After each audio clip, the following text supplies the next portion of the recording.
Welcome to For the Church, a podcast for the flock of Zion Presbyterian Church in Columbia, Tennessee. We want to help you think biblically about everyday matters. Zion Church exists to join Jesus and his mission to reach people with the gospel and then equip his people to worship and serve. I'm your host, Keaton.Paul, and joining me once again is my partner and co-host, Seth Scruggs. In our current moment of Zion's history, we're on a journey once more to find a new lead pastor. This is an exciting time, but also one that can raise some questions and concerns. In this season, we want to ask and hopefully answer some of those questions. What is a pastor? What makes a good one? How do we find a new lead pastor? And how do we get them here? What is the process? These are the sorts of questions that we want to answer along the way. Last time, we kind of asked the question, what is a pastor? And you can see that podcast probably right under this one. Today, we're asking a different question. How is it that we actually get a pastor? What's the whole process from start to finish? The pastor filling a call to them landing here, and voila, we have a new senior pastor. There's a lot of different ways that this kind of takes place. But before we get there, hey, Seth, how are you? Hey, Keaton. I'm good. I'm really interested to talk about this. This is a fun one because this is this is kind of mystery land for a lot of people. When you throw out something like, because we belong to the PCA, Presbyterian Church in America, we have certain standards: the Westminster Catechism, Larger and Shorter Catechism, Confession of Faith, and this is the big one: our Book of Church Order. And it's a big fella.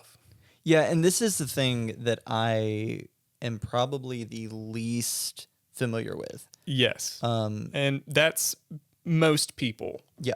Even pastors. Like, you have to take exams to be ordained in the PCA. And most of the time, there are a select few guys who are like, they love the Book of Church Order.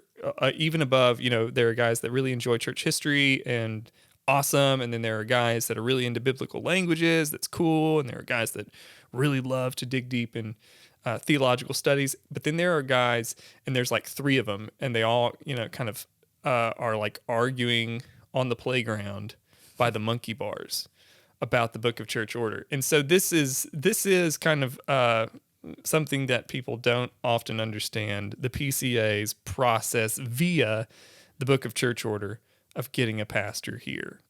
So before we jump into kind of the process of being a pastor, can you give, because you're big into church history. I think we all know that. I do like church history. Can you give like just a brief history of the Book of Church Order?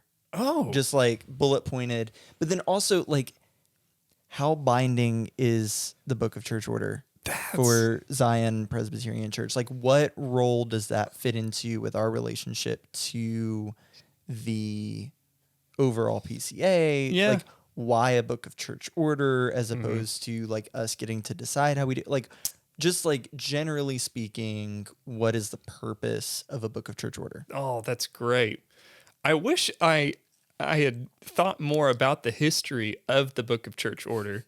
Because that actually is a question that I have probably, because I do actually enjoy the Book of Church Order. It's very clear cut, it's very exhaustive, it's very thorough, and super helpful. But I've never sat down. There's probably like one guy in the world probably who sat down and been like, I'm going to trace out the roots of the Book of Church Order. But a variety of different denominations have something like a Book of Church Order. And what the Book of Church Order basically is it's almost like how the Constitution works. Okay. And so, but it's also like the Constitution. It's like this. It's a living document. It's amendable in ways that it's more amendable than our Westminster standards, which are also amendable, but it's a little bit stricter. The Bible obviously is not amendable. So let me put all those together. There are aspects, not the entirety of the Book of Church Order. There are sections in the Book of Church Order that are suggestive. Like, this is something that I'm super fond of, and I use for every wedding or funeral that I do. They have suggested appendices for how to conduct a wedding and how to conduct a funeral. Those obviously aren't binding. They're like suggestions, but they're like, you should probably largely follow this rule. But the first kind of, really the first three sections in the Book of Church Order, you're taking oaths whenever you are ordained. Do you uphold the teaching of the Book of Church Order? And you have to be skilled in it. You have to know it. It is a legal document for the PCA. And if you step out of accords, then people can kind of bring that up and be like, "Hey, you didn't follow the rule book." And I guess that's probably maybe even a better analogy of what the Book of Church Order is. It's the PCA's Robert's Rules of Order in some degree. Even though we do use Robert's Rules for our meetings, we have our own special set of rules and guidelines for certain aspects, like how many elders you need to have a quorum, or what's the proper oaths to be taken for deacons. It's all laid right out there in the Book of Church Order. And a lot of our modifications come even from the Westminster Divines themselves, and coming forward through the Presbyterian history on into American church history. There are some additions to the Book of Church Order from the PCUS, which Zion belonged to back in the 1800s, and it's an ever-growing living document that is amendable and changeable as scenarios come up to say, hey, we've never thought about this. So what happens, like in this scenario, what do we do? Well, we can add this in the Book of Church Order, and now we know what to do. So the kind of Cliff Notes version of that is the Book of Church Order functions as a thing that says, if you're going to be a member of the PCA, here are our rules. Yeah. Here are the way we do things. So the Westminster Confession of Faith, obviously the Bible undergirds everything. Right. The Westminster Confession and Catechism say, if you're going to be a member of the PCA, this is what you believe. And then the Book of Church Orders says, this is kind of how you act. Yeah. Is that? Yeah, I think that's pretty close. Now, I do want to say if you don't uphold every kind of jot and tittle in the Westminster Standards, you can, of course, still be a member here at the church. You probably can't be a ruling elder or a deacon, especially if there's, let's say that you're a Reformed Baptist. That's awesome. You will feel very at home at Zion. But, infant baptism would probably be something that you're like, I don't know about that. So that would be a different thing. So we could almost say it this way. The Bible is our, what theological term, it's our norming norm. This is the thing. It doesn't change. Everything has to be squared with this. This is, the Reformation principle, sola scriptura. The Westminster Standards are a theological grid by which we interpret the scriptures. The Book of Church Order is the elders of the church's playbook for how to run the church, basically. Okay. Yeah. Great. Okay, so you want to jump into kind of how the Book of Church Order lets us get a pastor? Yeah. So I think that's the question that everyone is. That's yes. The grand mystery that is what is the process that the Book of Church Order gives to get a pastor? And thankfully, it's not as filled with legal jargon as some people anticipate, right? And I'll be the first to admit that when I was at seminary having to study church polity, I looked at the PCA's Book of Church Order and it was huge, and I'm reading it and it reads like a legal document because it is. And oh man, there's so much stuff here, and it's great, but it's actually a pretty simple road. But I actually want to back up. So to be a pastor, let's just start from the very beginning. from the very beginning, and this is somewhat biographical. Hopefully, every pastor has had. We'll use kind of general categories, but hopefully, every pastor today in the PCA has gone through this process generally. So, first and foremost is the calling of a pastor. If you don't feel called to be a pastor, don't be a pastor. And this is, it seems somewhat intuitive, but there have been a lot of people who, somebody, maybe they're a really good speaker, or, they have a really great personality, or they're super caring, and somebody says, hey, you should be a pastor. And they're like, okay. And then they go and do it. I've heard stories like that before, but they never actually felt this call to go and be a pastor. And I think that's a dangerous thing. So first of all, the calling of a pastor, if you're going to be a pastor, typically we use the word internal call. The Lord places a desire upon a man's heart to preach the gospel. That's something that the Holy Spirit does, I think. It is somewhat subjective. There is, a subjectivity there.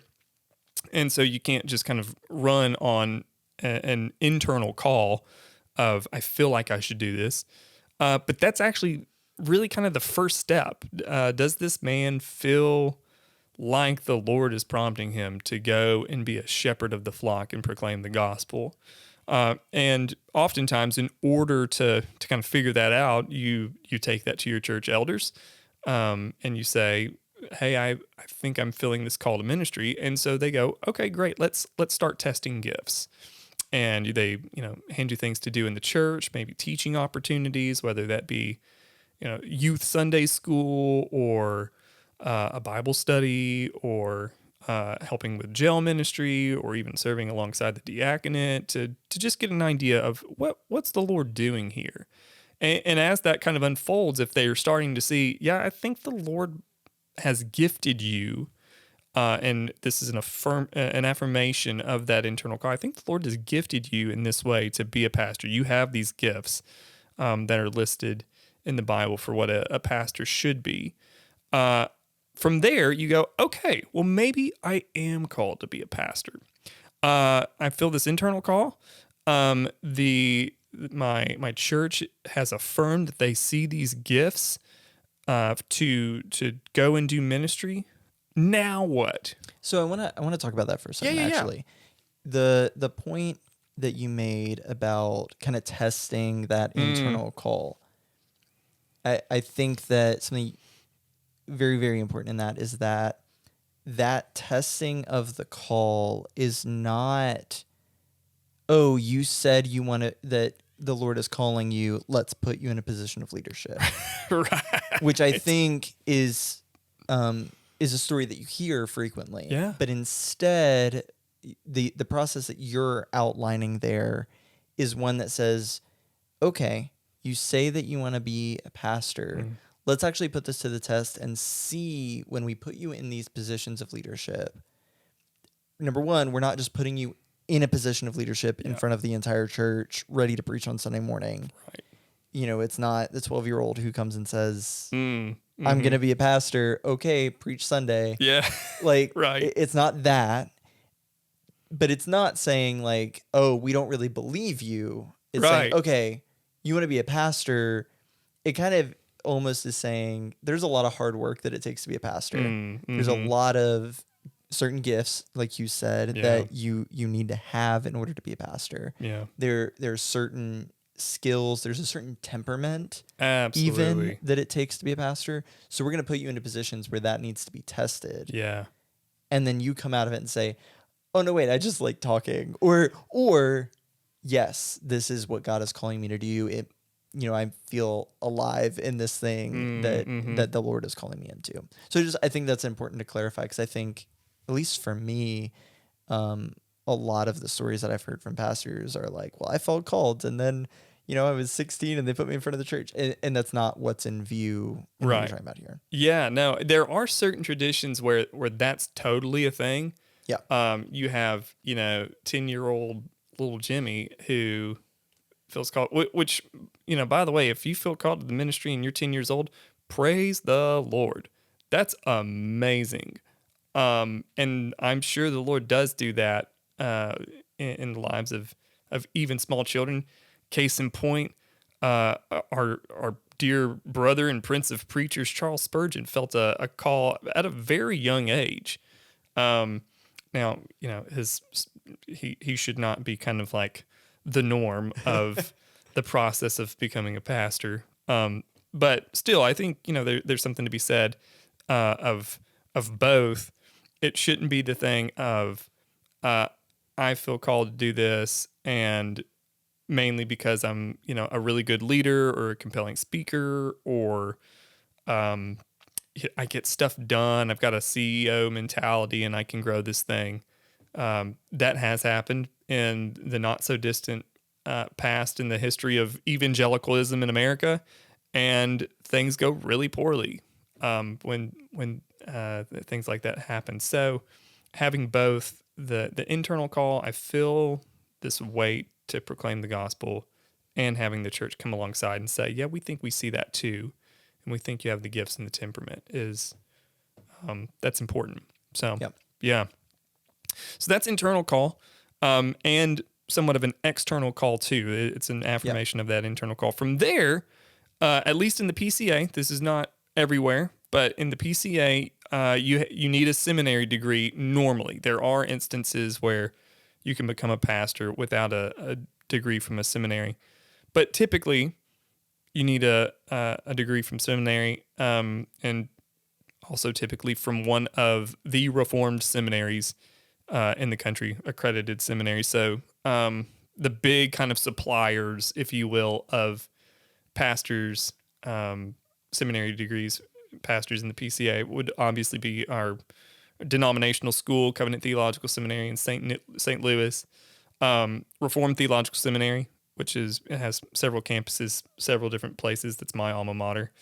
And Westminster Seminary in Philadelphia, which is Jeff's alma mater and my wife's current seminary, though she's not trying to be a pastor, so don't hear that wrong. She's being a counselor. It's a very different thing. Very different thing. She's just attending that seminary. Yes. For a counseling degree. For a counseling degree. She's not trying to be a pastor, so don't hear that in this conversation. But so with that, there's also, on that note, a variety of degrees that you can get from a seminary. To be a pastor, the degree that is pretty well required is the Master's of Divinity, which in the grand scheme of master's degrees, just if you're feeling called to ministry, don't let this discourage you, but it's a big honking master's degree. Mm-hmm. It's really, really long. I was, looking at some other master's degrees, because I really like looking at scope and sequences of various degrees. It's a weird thing I like to do, but the kind of average master's degree is somewhere between like 36 and 48-ish credit hours. A Master's of Divinity is at least, to be accredited, at least 73. In all of the Reformed seminaries that, are the main suppliers, it's about 100. Covenant's, their MDiv is 99 credit hours. RTS's is 106, and Westminster's is 111. That's honestly a 4-year master's degree. So you need a 4-year undergrad bachelor's degree, and then 4 more years, really. You can do it in 3, but it's really hard. So you have 8 years of school, and that's a lot of schooling, but this is one of the unique aspects of especially the PCA, and there is a little bit of a culture around it. It goes all the way back to the Reformation. We value well-educated pastors. And, if a pastor is what the scripture describes them to be, you want somebody who knows what they're talking about, and somebody who has been well-schooled in the Bible and the original languages and theological studies and church history and church polity. All of these different things are vital for pastors to care for the flock. And one thing that we'll do in an upcoming episode is see how some of the pastors throughout history who have been, uniquely gifted pastors and exemplary pastors. One such pastor that we'll look at, or really kind of pastors, they've used the term for pastors, a physician of the soul, and that's really what pastors are doing. They're caring for the souls of the flock, and you don't want to go under the knife of a surgeon who did a weekend online, who got their surgical license from YouTube, right? That's probably not. I wouldn't step into that, and nobody else would either. And so, seminary, we think in the PCA is super important. The educated pastor is highly valued, and I think that it adds to that kind of testing of the internal call, right? Absolutely, because it's not like what we're about to talk about with like the kind of internships that you're going to do. It's not just let me sit in a classroom and write papers and learn languages and that kind of thing, which I think is what a lot of people hear when they hear, oh, you're going to get an MDiv. Oh, you're going to go sit and learn about the Bible for 4 years and then come and tell me about it.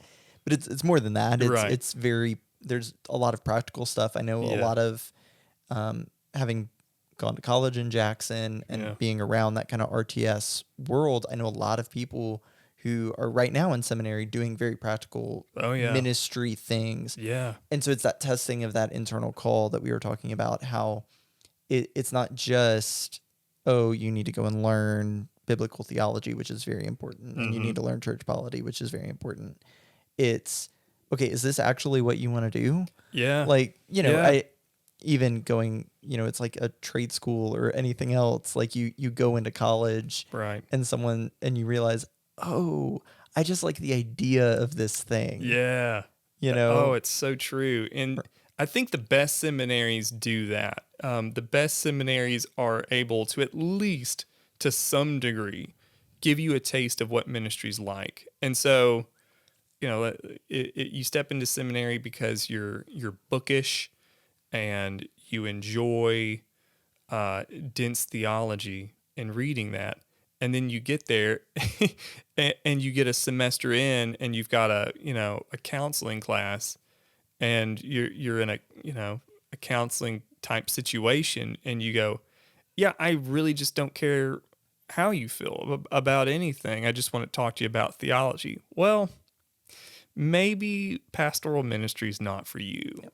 So seminary then, like a lot of the courses you're taking, it expands past learning about the Bible, expands past learning about languages. Absolutely. It really is about training the whole person. Mm-hmm. It is not what I think a lot of people get, including me at times, get in their head when they think about seminary, which is going and reading a bunch of dense theology books and talking about it and arguing about Calvinism and Arminianism for 8 hours a day and then getting handed a piece of paper. It's much more much more wide in scope. And part of that is the internship that I kind of alluded to. So what does that look like? Yes. So another aspect, you get through seminary, or even as you're working through seminary, most seminaries, if you're getting an MDiv, require a hefty internship. I think, if I'm not mistaken, to finish my MDiv, I had to have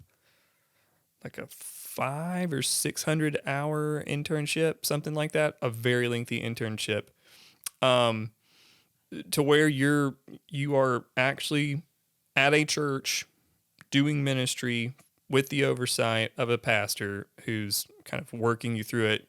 You're getting your hands in the dirt, if you will, and you're going through that.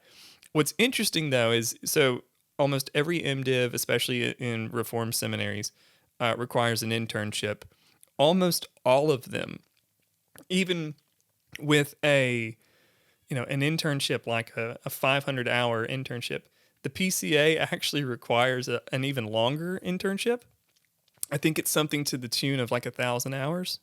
If I'm not mistaken, it is a very lengthy process, and really kind of the rule of thumb is you're looking at 6 months to a year internship, where you're just serving on staff.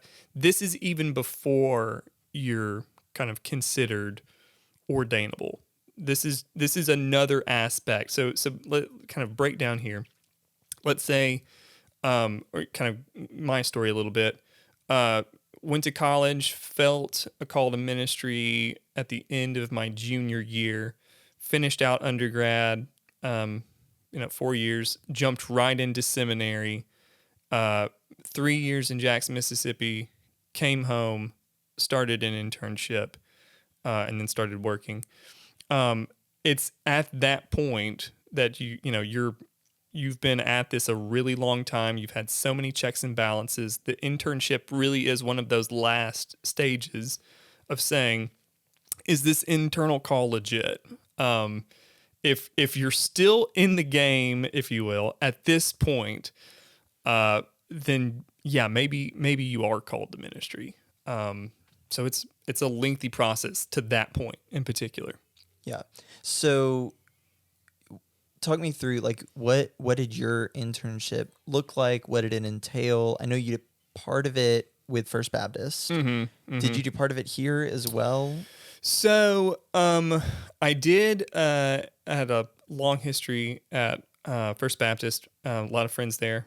Pastors that I really respect. I do too. Yeah, There's at least one pastor I really respect there. Yeah, I would hope so. Rick Blevins. No, we love Rick Blevins we do. too, though. My dad works there. For yes, anyone who yes, anybody. Yeah, Yes. sorry. Continue.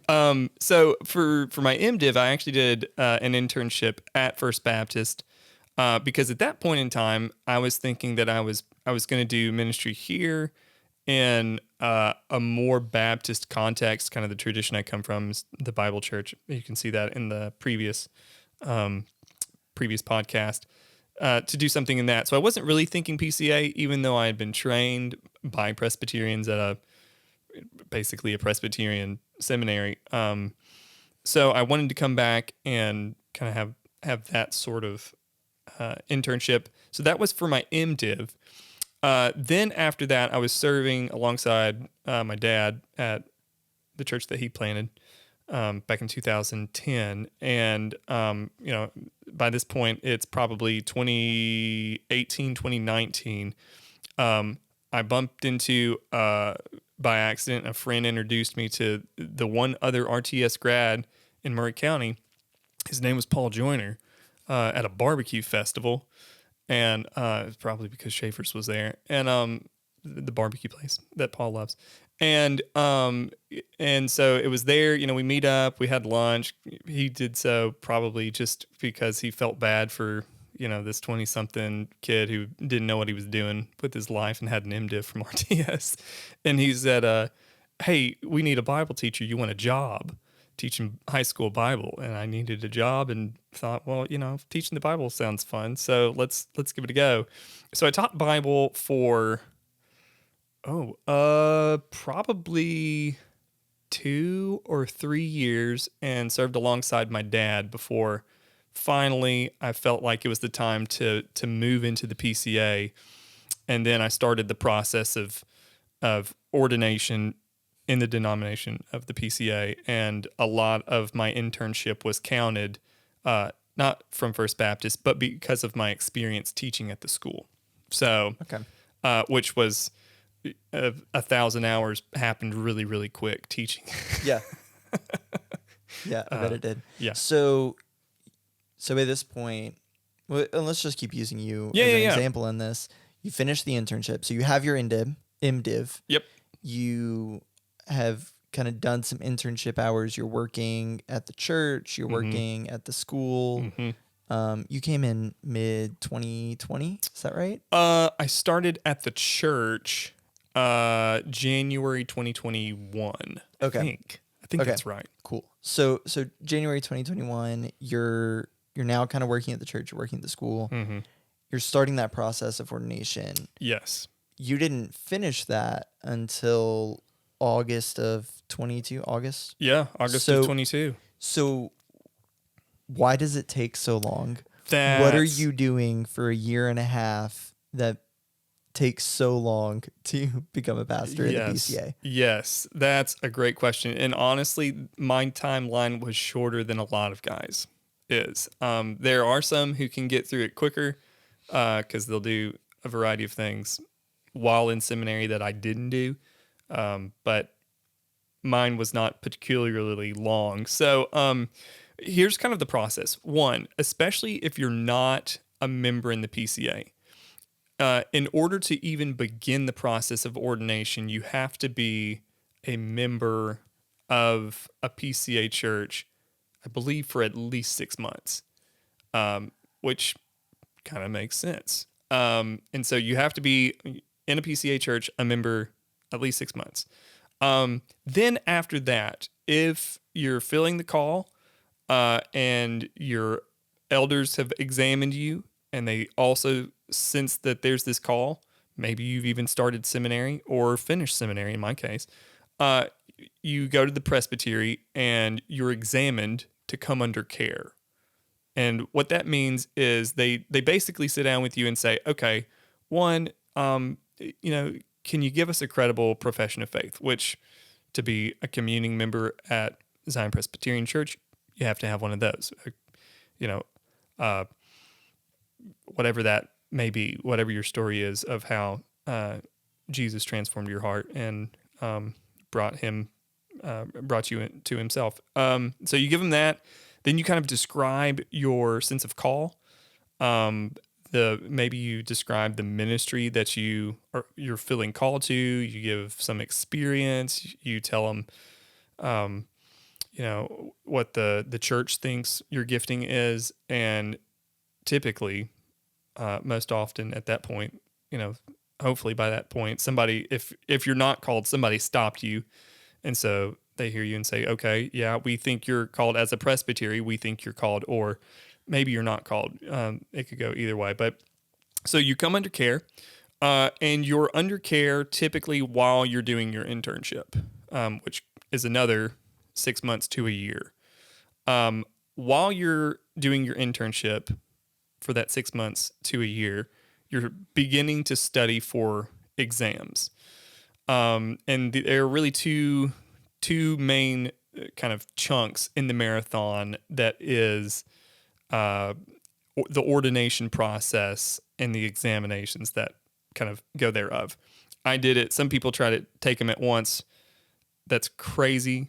I think it's so long and there's a lot of information. The guys that do both sections kind of at the same time are supermen. But I did them separately. So after being under care I had my internship approved. I've been under care for about 6 months or a year. I took exams for licensure, which is, you're licensed to preach. You're not being ordained. You're being examined by the Presbyterian and they're telling you that, okay, you're probably not a heretic. So you can preach the gospel regularly in our pulpits. Those examinations are, for licensure, you're examined, if I can get it right, English Bible, Book of Church Order, and theology. And there are a variety of rounds for examinations for those 3 exams. You have a written exam. I believe for those 3 combined, it was somewhere around the 20-hour mark of written exams. That was 20 hours of writing. Then you go before the Leadership Development Committee, and you're examined there. They look at your written exams, and they grill you. I mean, grill you on every word that you've said. And there were plenty of things that, I wrote, and they would say, this is right, but tell me more.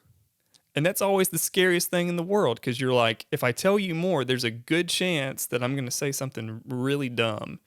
And so I think my licensure exam ended up, it was on the shorter end of the scale, but I think it was still like an hour and a half of just straight grilling. That went well. The Leadership Development Committee kind of went through and was like, okay, thumbs up. You you pass. And so now you're going to go and you'll be examined by the presbytery. Your presbytery exams are the scariest moment of your life.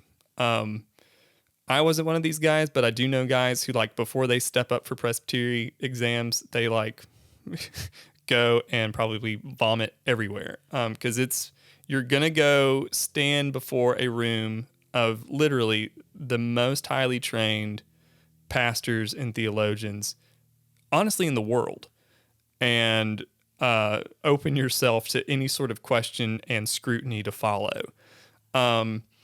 And so you're examined on, everybody's given your exams, your written exams. They can look through that. They can ask you anything they want on those exams. And right there on the floor, you have to answer whatever they ask or clarify anything that they thought was too vague or was in error. And if that goes well, then you're licensed, and that's great. And thank the Lord, I was licensed. It went well. Terrifying, but then you're not ordained yet, and you're actually really only about halfway at that point. So when did you receive your license? I just want to make sure that we have like an idea of like the scope and sequence, all this. So when did you receive your licensure? Let's see. I'm trying to remember. I think I was licensed in November of 2022. Okay. I think that's right. That sounds right. It might have been 2021. I can't remember. I think, no, it would have been 2021. It was. You were ordained in August. Yeah, that's right. There we go. So yeah, November 2021, I was licensed. Okay. And, had several kind of events that went on that slowed down the process after that, just family things. And the ordination exams. So there's licensure exams, and then there's ordination exams. Passed my licensure, it was good. The ordination exams, at least in some capacity, are longer and I think harder also. So finally, I studied like crazy. Even though I had an MDiv, I still needed to go back, still needed to study, still needed to refresh. And for those, you take church history, Westminster Standards, I think, and biblical languages, and maybe one more that I'm forgetting off the top of my head. The church history exam is unbelievably long. I think my total hours, just for the church history exam, my writtens, it took somewhere in the 14-hour-ish range of just straight writing. Very, very long. It ended up being somewhere around the 50-page mark of just going to town. And that, again, is not unusual for other guys. The easiest exam was the biblical languages, because thankfully, if you took the biblical languages for your MDiv, which all MDivs require in Reformed denominations and seminaries, you just put your grades down for that. And then for the standards, it was pretty straightforward with that one too.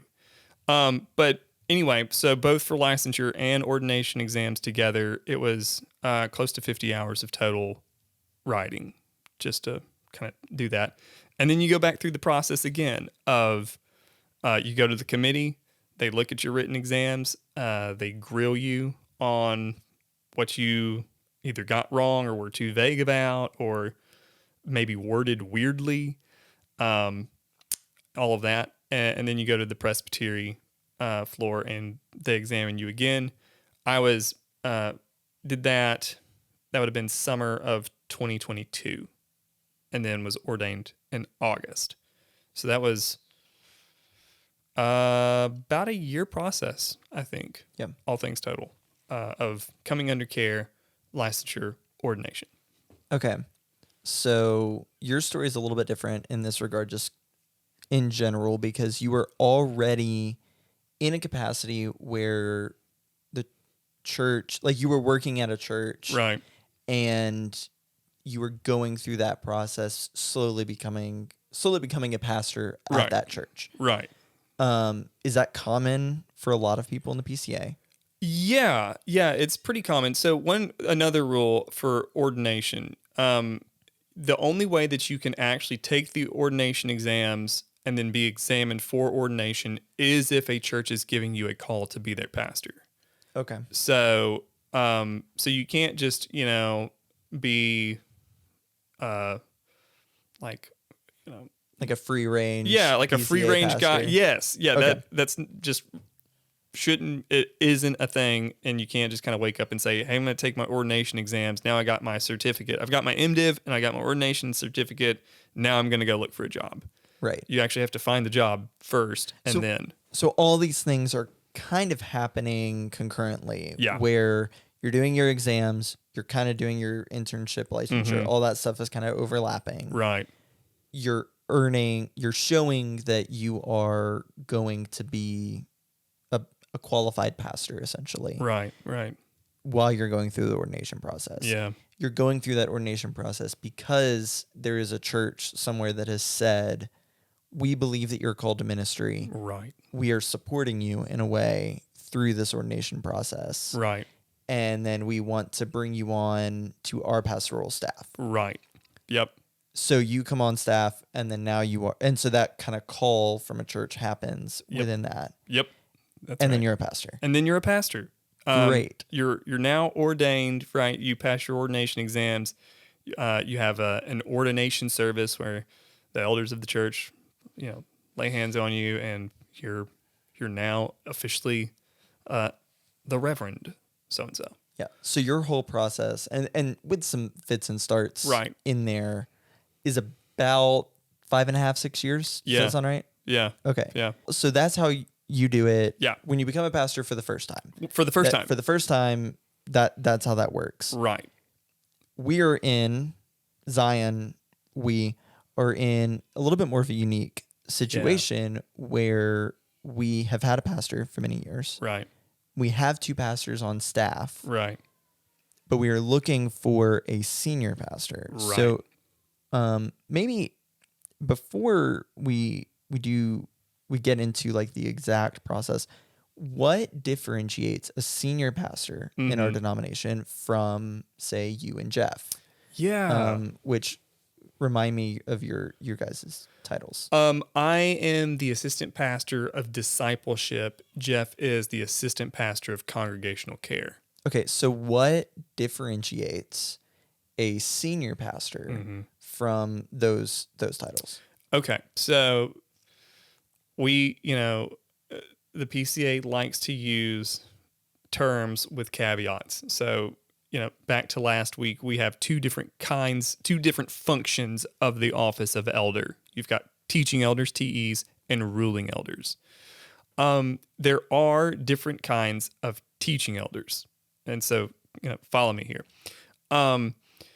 A pastor or lead pastor or senior pastor, the main thing that typically, and this is typically, kind of dictates who that is and what that person's function is they are the moderator of the session. Typically, that's not always the case, but they're typically the moderator of the session and the guy who is really the go-to.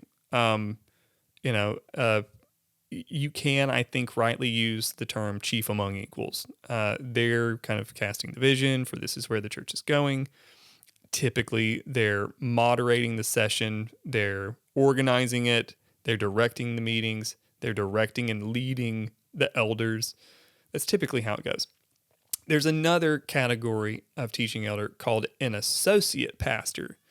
An associate pastor is a pastor who is serving at a church, and that church has called that pastor to be their pastor, and they are also serving on the session. So in a lot of churches that have multiple teaching elders, you have your senior pastor, who's the moderator of the session, typically. And then you can have associate pastors who are also on the session, which is these two teaching elders, senior pastor, associate pastor, and the ruling elders. Jeff and I are assistant pastors. which and Jeff was the one who taught me this kind of lingo to some degree, which because I'm a big Clint Eastwood fan, I really like it. Assistant pastors in some capacity are hired guns. Don't hear that in a weird way. We're not like hatchet men, obviously. Jeff and I are the least hatchet men on the face of the planet. But an assistant pastor is actually somebody who is hired and brought on by the session, but we're not a part of the session. Okay. So when things get voted on in the church, or financial approval of the budget has to be made, or amendments to the worship have to be made, or something along those lines. Jeff and I don't get a vote, and that's totally cool with us. Thankfully, here at Zion, the ruling elders who currently are our session highly value Jeff and I's opinion, and so we're super thankful for that. So anytime there's a session meeting, the ruling elders are always like, Keaton and Jeff, can you be there? Because we really want your opinion on things. And so Jeff and I are able to give our perspective, but we're not casting a vote. The ruling elders are, because we're assistant pastors. So there are those categories. There's kind of senior pastor, who typically is the moderator of the session, an associate pastor, who is a teaching elder on the session, and assistant pastors, who are teaching elders who are not on the session. Hopefully that's not too confusing. Okay. So no, I think that's really, really helpful. So that's kind of the delineation. We have assistant pastors. Yeah. We do not presently have associate pastors. Correct. But we are looking for that kind of lead, senior, vision casting, moderator of the session role. Yeah, right. So, you have step number one, determining you need a pastor. We have decided we need a pastor. We have voted on that as a congregation. The session has voted on that. We've decided. Yes. We need that.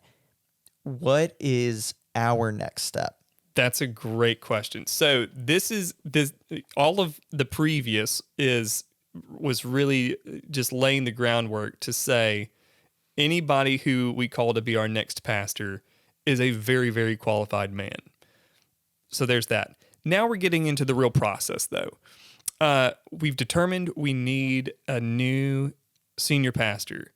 Here, there are slight differences of how this can go, but here's the 30,000-foot view. The congregation brings together a pastoral search committee, which is made up of communing members within the church, a particular number, typically not huge, and that particular pastoral search committee of church members does the work of looking through resumes, sifting through who is qualified, who is not, and when they think they've found a qualified candidate, this pastoral search committee presents that to the congregation. And in presenting it to the congregation says, this guy either could be our pastor or couldn't be our pastor. And then after, kind of assessing that to a degree, hopefully things go well. Let me actually back up. The pastoral search committee finds somebody they think could be a good fit. They invite that person here to do a candidation or a candidating weekend where they come here, they spend time with the session and the staff, they preach, they spend time with the congregation, and if all goes well, maybe at that point, the congregation needs to think more or whatever. But shortly thereafter, there's a vote from the congregation, is this person going to be our pastor or not? And if things go well and the congregation loves the guy and they vote, all thumbs up, unanimous, yay. We have we present to that candidate the potential of being our pastor. If they felt called to come here, then they go to Presbyterian. Presbyterian brings them in, says, yeah, we think so. There's a legitimate call here. And then they're installed as the new senior pastor. So, step 1, form a committee. Step 2, committee finds potential candidate. Step 3, candidate shows up and preaches. Step 4, we vote. Step 5, Presbyterian affirms. Step 6, they're installed. Pretty simple. Pretty simple. Now, we've taken an extra step as a church. We have. With this go around. We have. So kind of outline that. So we are bringing in an external firm. Yes. Called Flourish Ministries. And so their role is to help us find the right person. Yeah. So we've taken in somewhat of an extra step, but it's an extra step to, in some capacity, expedite the process. Mm-hmm. There have been a lot of churches who try to go this on their own, and it's very lengthy and it's very messy, and there are a lot of moving parts. So what we've done is brought in a ministry that is well-versed. They're all PCA guys, by and large. PCA guys, they know how things run. They're well-versed in the book of church order. They know our process. But two, they're highly, highly networked within the denomination. And so what Flourish is actually doing is coming alongside us to get a clear vision of who we are as a church. And so instead of having to look through, 100 different resumes of people who, a good chunk of them might not be qualified, they're actually doing a lot of the sifting for us. 1, 2, they're actually funneling to us the most qualified guys because of their networking capacity. But 3, and I think maybe most importantly, is they're coaching us on how to do this in accordance with the BCO. If we are left somewhat to ourselves, it would be a lot of work and a lot of head scratching, and chances are we would probably miss something somewhere and be a little bit out of accords with the BCO. The BCO being the Book of Church Order. Yes. Yep. With Flourish, what they're doing is coming alongside of us and in a very succinct way saying, here's how you form a pastoral search committee. Here's some wisdom on how to do this well. Here are, people that, this is how this operates. This is probably the best way even to run this meeting in order to form the search committee within your congregation. Okay, now you've got your committee. We're going to work right with them to say, okay, here's how you're going to look through these resumes. Here are the questions that you probably need to ask these guys. Here is what this guy is confused about with your demographic. They're a mediator in that way too of the people submitting resumes and the church themselves. So they're doing a massive amount of work, administrative work on our behalf, to really have before us a clear-cut path that when we reach the finish line, we know we've checked all of our boxes, we've stuck with our book of church order, and we've followed the rule book. So while, yes, we did add an extra step to the process in using Flourish Ministries as a search ministry to kind of coach us through this, it actually is going to speed us up probably exponentially more than if we tried to do it ourselves. So don't hear that as, we're dragging our feet. We actually took a step to make it go quicker. Right. Well, and I think what's so important about that is the wisdom piece that you mentioned, first of all. Yeah. And that wisdom comes from experience. Right. Because they've done this before. They not only are they well-versed in the Church of Book of Church Order, like not only do they know all of that, they've done this before. Right. This is what they do. And in almost 15 years, Zion hasn't done that. Right. Right. And I think that's huge. And I think the connection piece is huge too, where, the PCA world, even the Reformed world is small but big. Right. And Yes. so Absolutely. there are a lot of people out there who are good guys who wouldn't be good pastors. Right. There are a lot of people who can, and having another person who knows the world who can say, yeah, no, he's great, he's just not for you. Or yeah, actually we need to steer clear of that one. Yeah. Looks great on paper, not great on, whatever that is. And I don't want to speak badly. There's no one in mind there necessarily. But just having someone who's been around the block, who knows the world better than we do, who is, a lot has changed in 15 years. Right.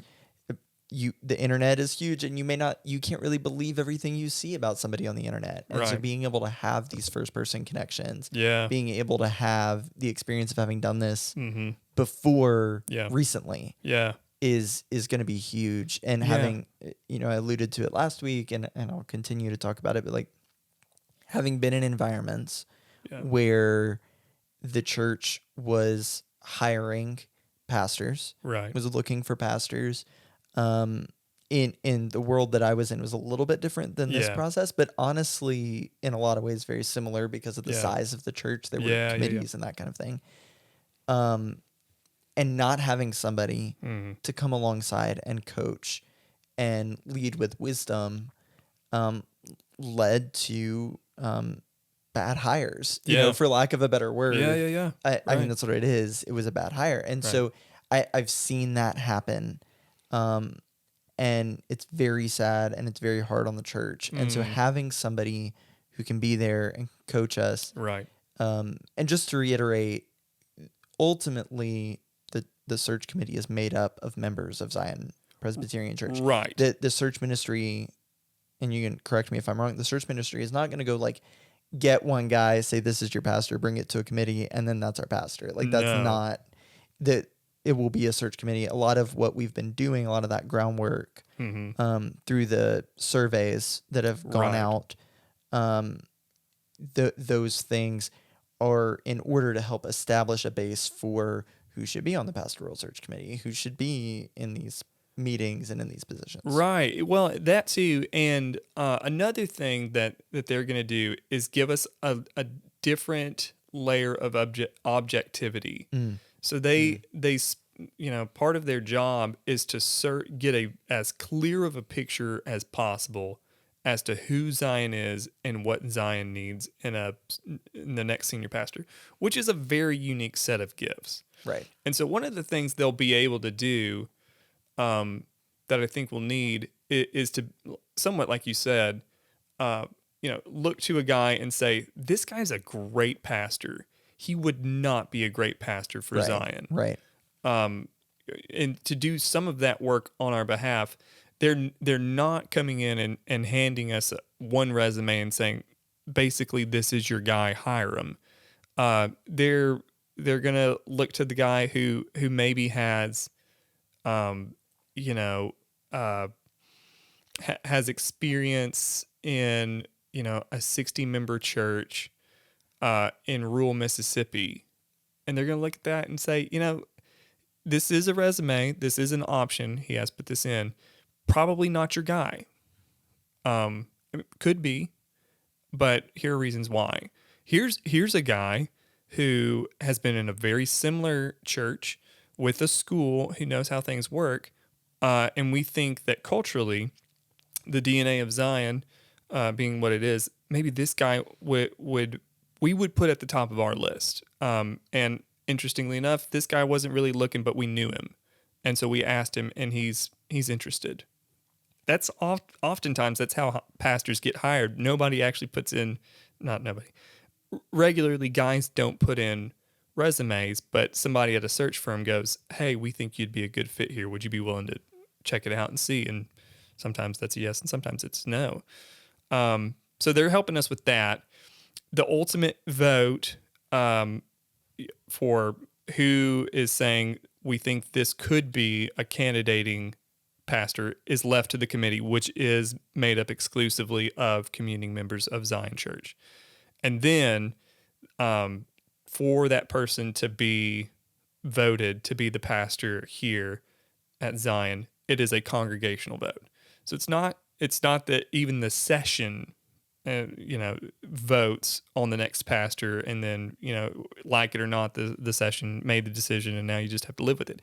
This is something that the PCA takes very seriously, that congregations should actually vote for their pastor. And so that's everybody will at least get a vote. There is a somewhat of a democracy there. Yeah.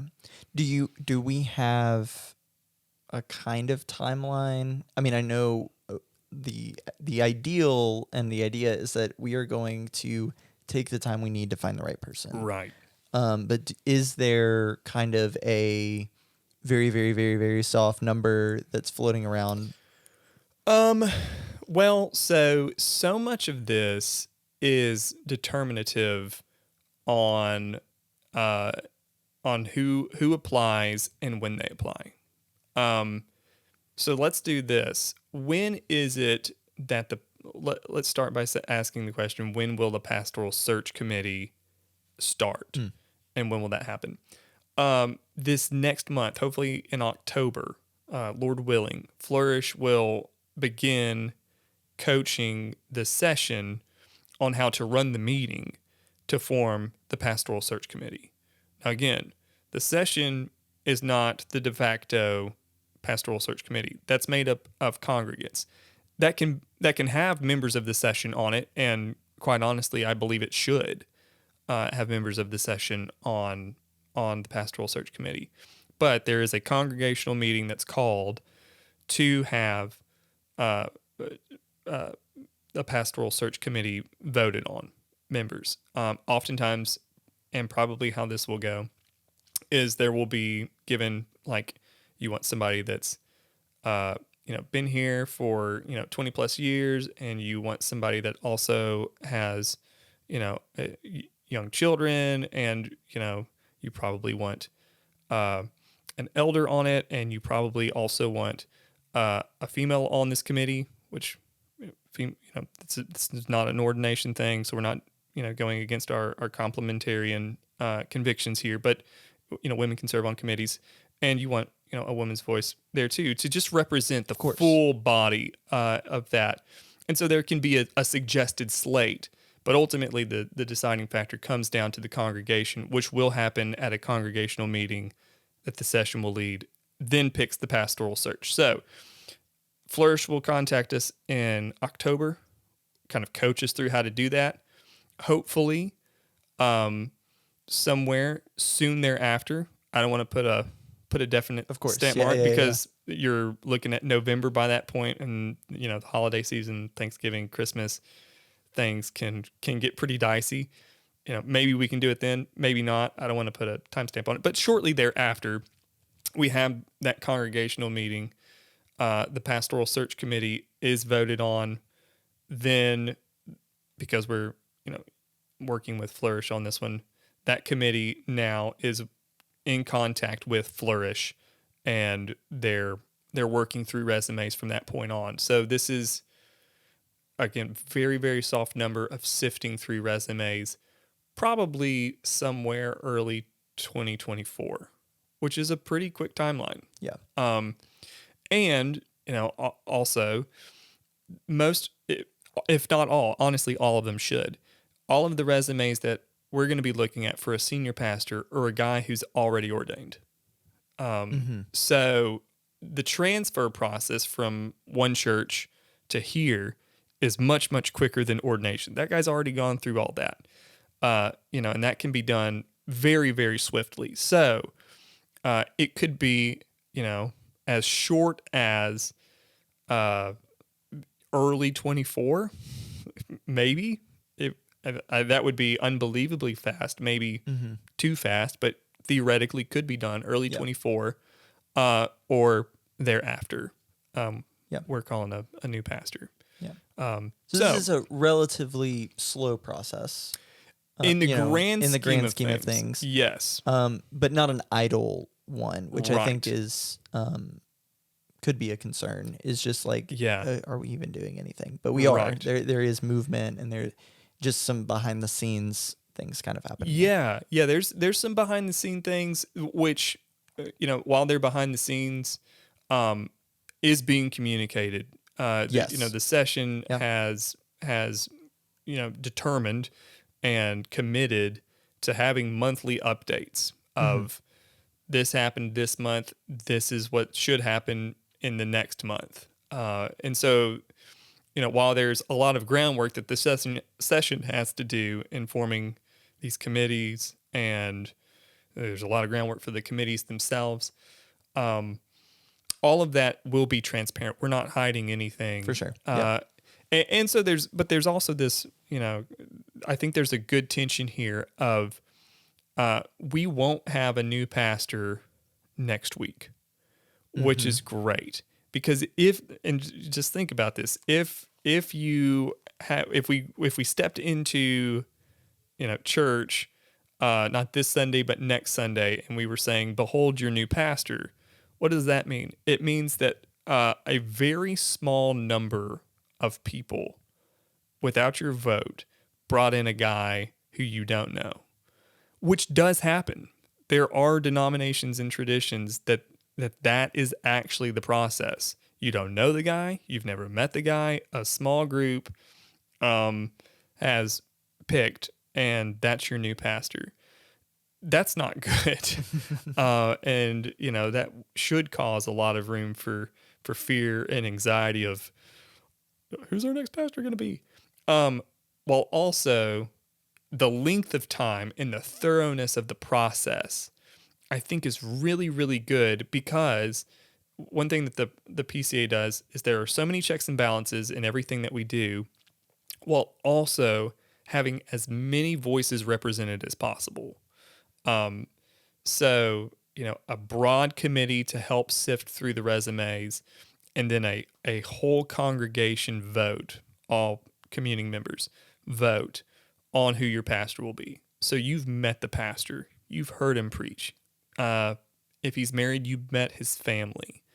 If you showed up that day.